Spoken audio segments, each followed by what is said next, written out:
Hello, my name is Mordred Viking, and I'd like to welcome you to this stream of Imperator Rome, where we are playing as Langobardia. And Langobardia is definitely looking a lot longer Bardia, because we just took out a bunch of Bulgarian states, I want to say. Is that kind of borderline between Bulgaria and Romania? And it went well, but we do need to replenish 50,000 manpower before we can start considering where to go next. We could try to do some mercenary wars. Our income is really quite healthy at this point, and that would certainly be possible.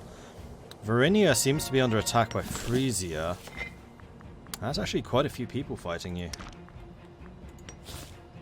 That's actually a very dangerous set of enemies you've earned yourself there. Huh. Let's wait until these guys have fought each other a little bit longer, and then we shall re-establish our strength. Also, Ethildren, thank you very much for the Twitch Prime resubscription. Very much appreciate that. That was now 8 months, so thank you very, very much. That happened during the intro, so I thought I should give you the shout out. What do I think of the current game review on Steam? You mean the review rating? I don't even know what it is. Let's have a look. Mixed. I think that's a little bit harsh.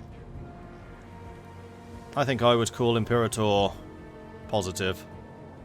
Probably not overwhelmingly, but positive. Anyway, let's go ahead and unpause because we are basically just waiting for things to happen. We have a bunch of training camps to complete, which is going to be good. The other thing which I've been thinking about doing is perhaps promoting some of our slaves to freemen. Although I've just noticed we've actually got loads and loads of tribesmen in a couple of areas, and those definitely need to get promoted. So perhaps we ought to do that. I think what I'm going to do is upgrade the last of the freemen from this region, this province. There's not very many left to go to make them into citizens, and then we'll go on a tribesman promotion spree. So let's go ahead and promote Pops, freemen, and then sort by province.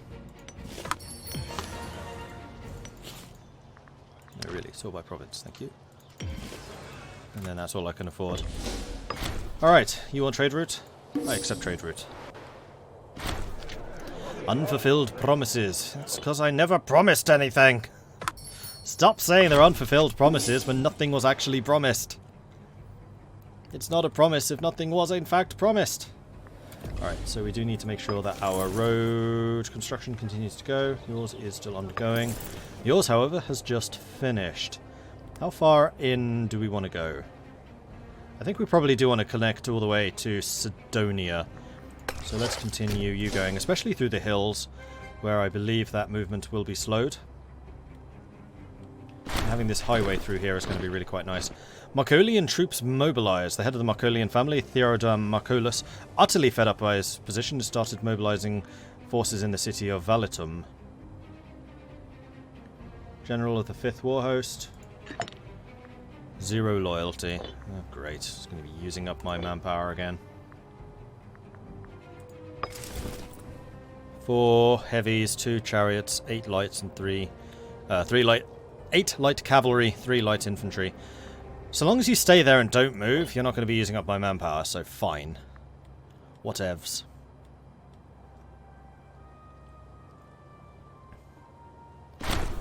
It's definitely a good game if you take into account near-term potential. In its current state, I do understand the mixed stream status. Honestly, if you ask me, I think people are too nitpicky. This game is a few days old, and they compare it to Paradox games that have been out for years and have done quite a few DLCs and patches under them. Yes, I agree with that stance, Marshall. It's not great, definitely lacks some elements, but I'm sure they'll expand on it and add it as time goes. And even then, it's a good game. It's solid. There's very little wrong with it. Sure, it's not EU4, but then EU4 has also been in development for basically 6 years. I mean, continual development, post-release development. The head of the Drocomertid family, Dadas, utterly fed up with the situation, has begun mobilizing forces in America. Alright, so there's a whole bunch of disloyal armies starting to rise. I mean, thankfully our standing army is pretty big.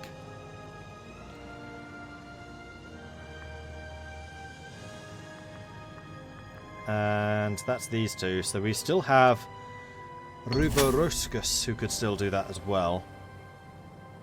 Befitting stature, Theodome is settling into his new role. Whilst it is believed he is only befitting a man of his stature, he has decided to show his gratitude by offering a small donation to the state. Because he gave himself a general's commission. Okay. Fine. I mean, if you really want to give me that, then who am I to say no? That's funny. Let's keep you going. Let's keep you going. You were going to build... Oh no, you've just built the road from Felicia, so you're going to Marconis, and then we are done with that. 46,000 men still negative.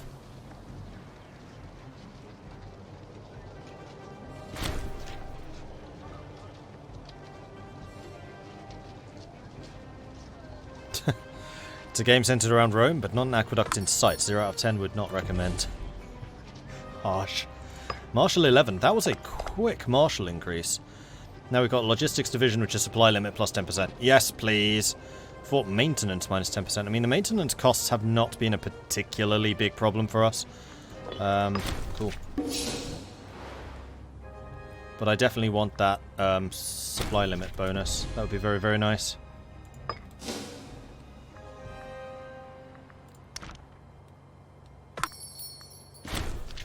Supply here in the south is lacking a little bit. Supply in the north is fine. One thing which we have not looked at is how our civilization levels down here in the south are looking. Yeah, see, down here it's struggling. What's the civilization growth? 0.04. That's very slow.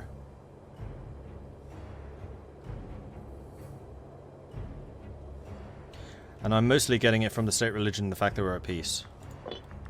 So we don't get it anymore from having gone from settled tribe to monarchy anymore. That's finished.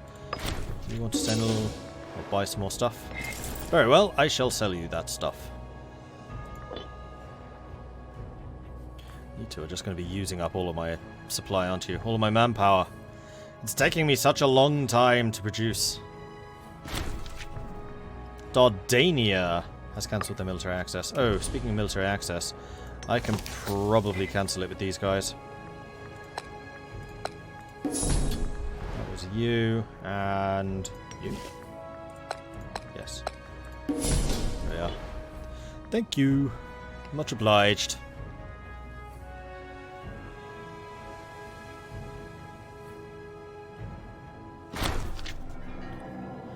Temple collapses, so we can spend 284 ducats to restore it and keep the unrest reduction, or it's removed. The beautiful temple in the province of Acrodumia has sadly collapsed in a minor architectural incident. If we wish to, we can invest a little bit of money into restoring it. Go on then. How do we all compare non-DLC, EU4 or Hearts of Iron 4? Is it an improvement over those games when they were new, or does it seem less feature-rich? I would say it's pretty much on par with EU4. More than Hearts of Iron. Possibly even more than Stellaris.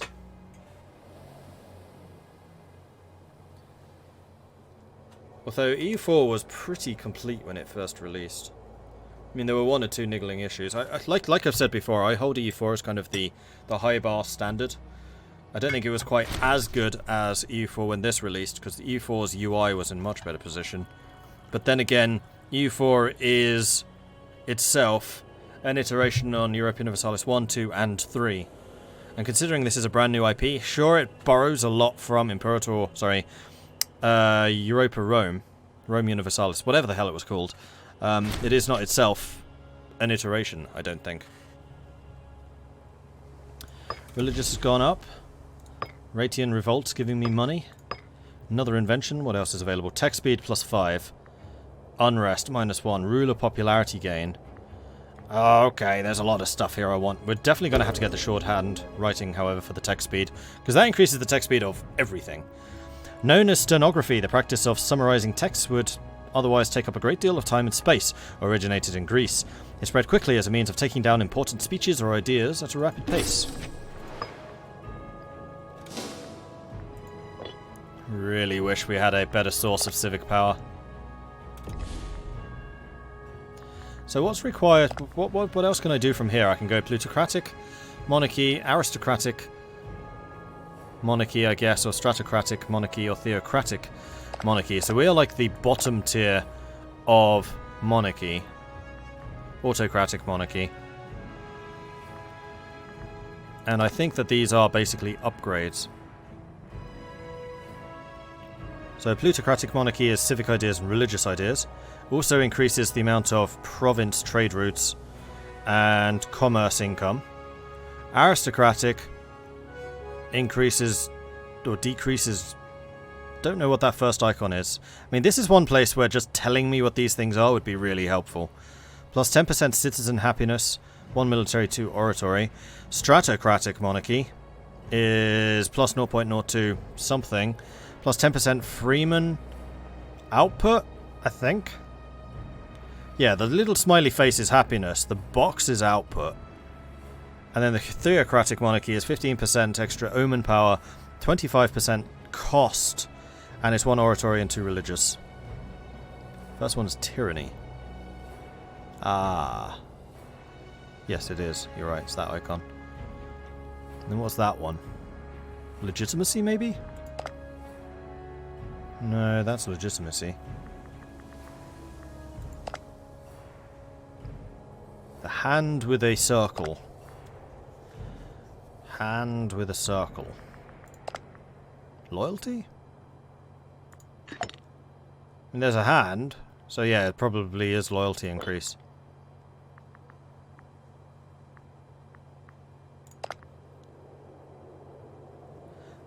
So I would say that this is between aristocratic and stratocratic, although that being said, we are pretty plutocratic too, because we do have a lot of trade going on. In fact, the majority of my income is trade. Stratocratic would be more of a militaristic one. This would be more of a military and oratory. Having the extra civic bonuses would be quite nice. Although right now... Oh no, we do have civic. Right, we have the capital import routes. You can get commerce income 20%, slave output, citizen output, that's technology. Build slots, and then tech cost, build cost. Oratory would be aggressive expansion, improve opinion, research plus 20%. Loyalty plus 0.5, culture happiness and corruption reduction. So what do I need for these?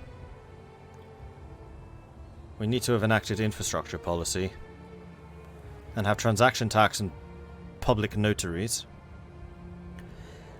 Civilization of at least 60, where we have that generally. In Ibdura we do. Exemption for nobility and nobility admission law. Renowned lineage and martial education. Then sponsored scholars and state-sponsored religion. So plutocratic would require transaction tax and public notaries. Let's see what that requires.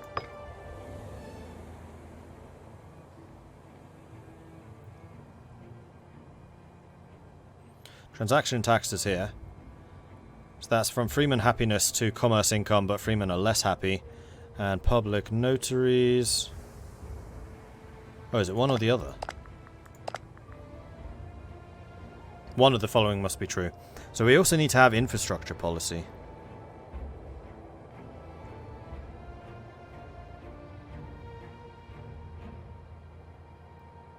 What is infrastructure policy?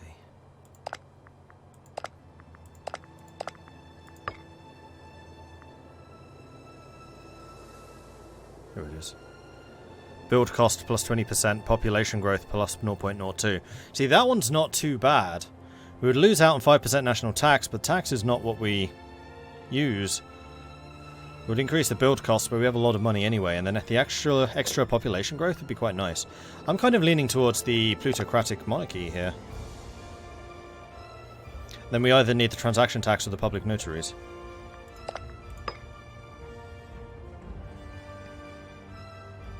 Transaction tax, which was the commerce income, freeman happiness down, or commerce income, governor loyalty down. I definitely don't want the governor loyalty, that would be bad. But transaction tax is not bad. The other one was martial education, which is this, manpower and citizen happiness. I don't really want to lose citizen happiness though.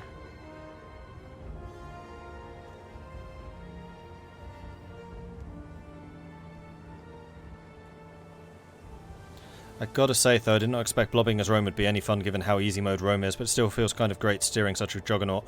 Yeah, the bigger nations are actually more interesting to run than I thought they would. I was kind of thinking as soon as I built Langobards to about this size, I'd be like, I'm done now.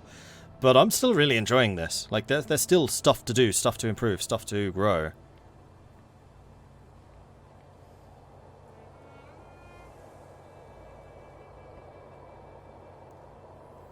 I think the modding community will have a field day. I agree. This is going to be an extremely moddable game.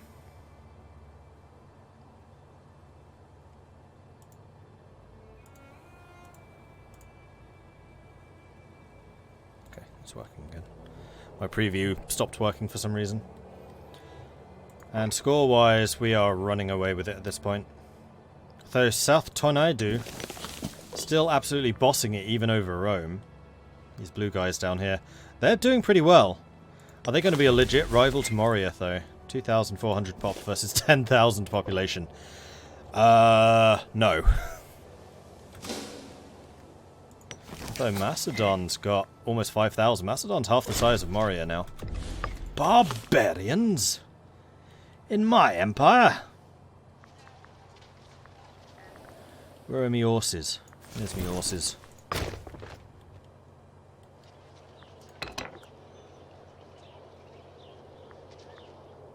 Oh, that's not me horses. Where are me horses? Is that me horses? Those are my horses. And they are looking rather squished. Those are also horsemen. I'm going to have you continue to grow that. I'm curious to see if you're on your way over here. You're attacking my fort. So we can move in closer with the light infantry. The provincial guards. I still have 40,000 deficit. I really do need to improve my numbers. Alright, we got rid of... No. Now we have. Alright, now it's time to get rid of all the tribesmen. Of which there are a couple.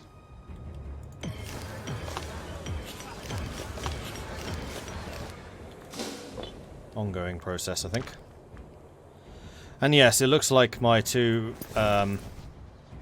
unhappy armies are on their way to go and deal with the barbarians, so we'll just let them do it.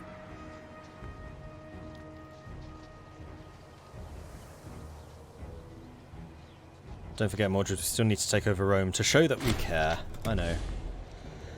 Hildrad Tancred died of a terrible fever. Okay, so we need a new religious tech person. A lot of my people are losing a lot of loyalty. It's because there's a lot of scorned families. Well, Del will Titas sounds like you're going to be the good choice. No corruption, that'll do.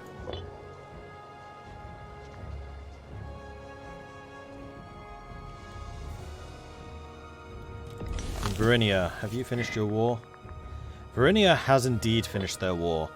So, no manpower, 109 cohorts, that's quite a few, and good technology. I mean, we're up to 11 now. We can recruit quite a few mercenaries. You would be 17 ducats, you would be 24, so between these two we'd have like 50,000 troops that we could send in. I think I still want to let my manpower recover. As much as I want to take down Verinia, I kind of want to be in a stable position to take down other stuff in the future. And horses have finished their job. Excellent. Now the question is, do I want to go across from here or up from here?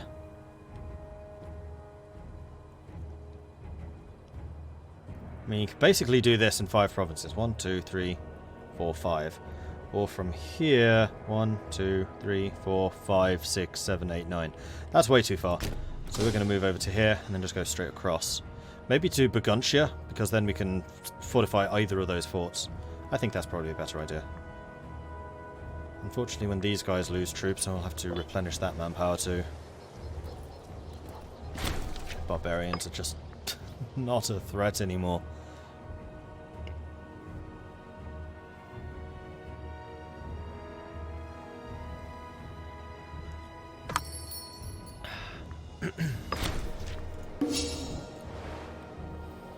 Alright, so we no longer have any tyranny, which is great. We also have 100% legitimacy, so we're completely empowered at this point.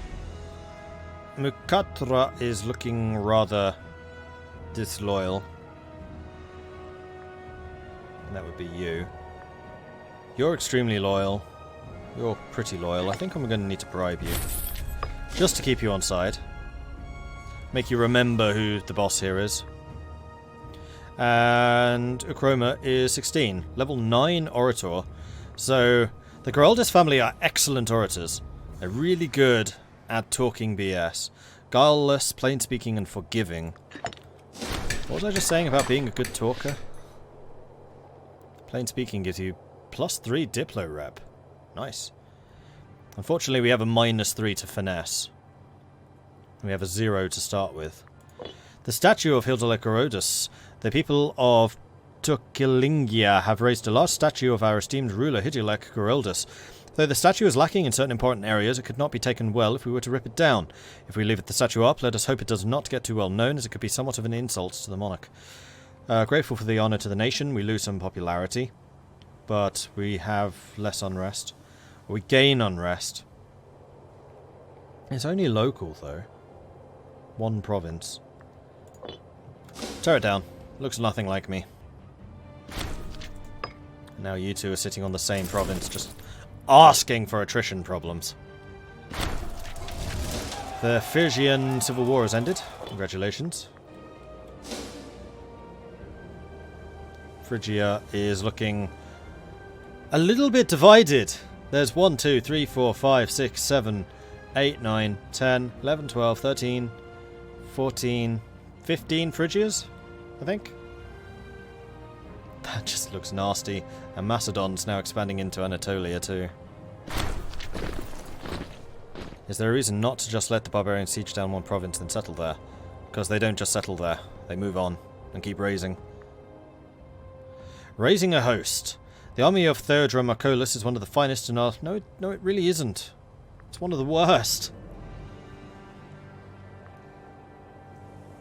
Recent rumours have portrayed Theodora as less than favourable light, and we should begin to wonder where his loyalty is truly lie. Could he be planning something? I mean, obviously he is.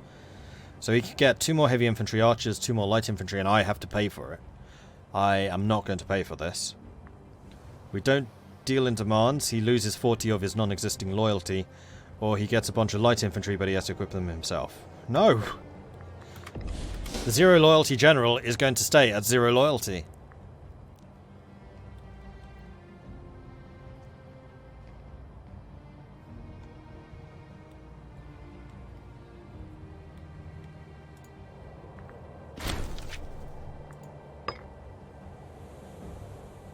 $37,000. Getting manpower is really quite difficult, though we now have 2 full units, although I would like to disband you if I could. I mean, they are all loyal to the boss, this is true, but this is just such a bad combination. Actually, let's make sure that you are doing your job. You're going to go to here. And you have actually finished the roads. Excellent.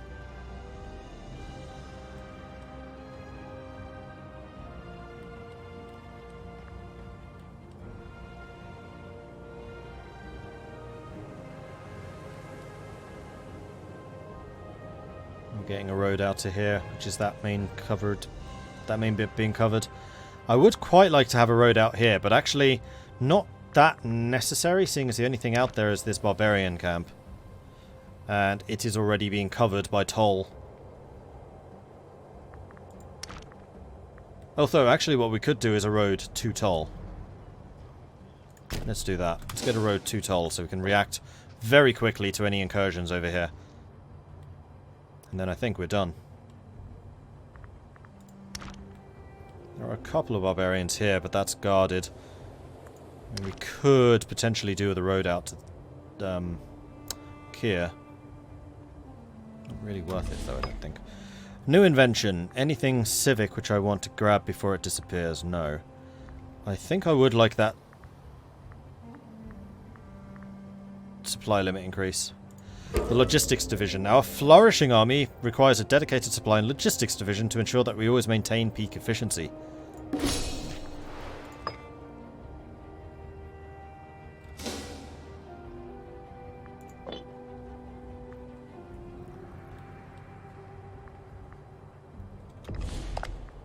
Alright, any more people that I can be promoting? Yes. A few, not very many. And then the other thing I think I want to do is increase my stability. Can't quite afford the third one.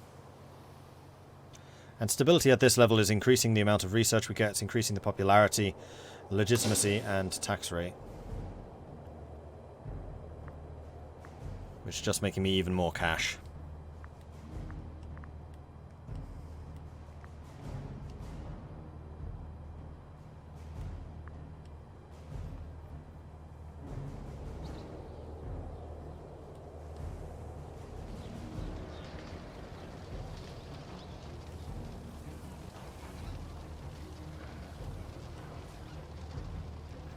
I was wondering if these would build bridges. Yes, they do.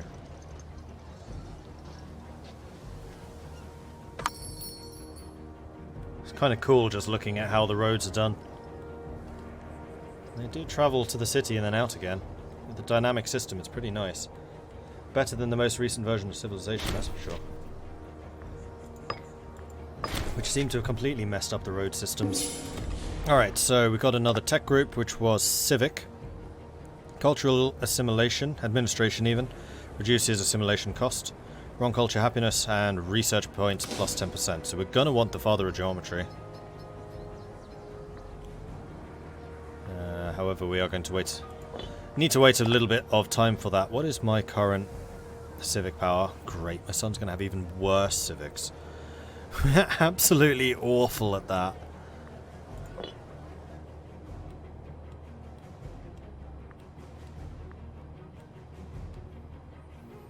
Mechanic reminds me of CK2 where you can ask an adventurer or raider to settle or negotiate with them and they ask for a province. Well, the only time that I tried to negotiate with the barbarians, they just promised not to attack anymore and then just hung around, waiting for me to slip up. Do I want to go north or south? Don't think it really matters. Go that way.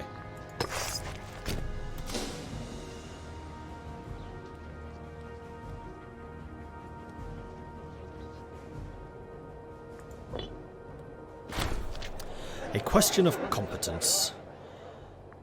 Hildelic loses 15 popularity, and I become forgiving, or no one can freely insult the king. I gain popularity. I either become vengeful or nothing. We're going to investigate these rumors. I am now 100% popular. And you better agree with me or else.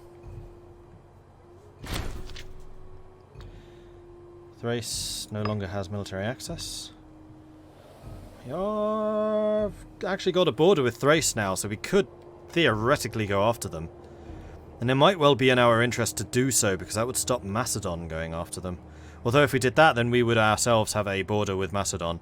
Although it is a long way away from any of my positions of power, though they could go across here.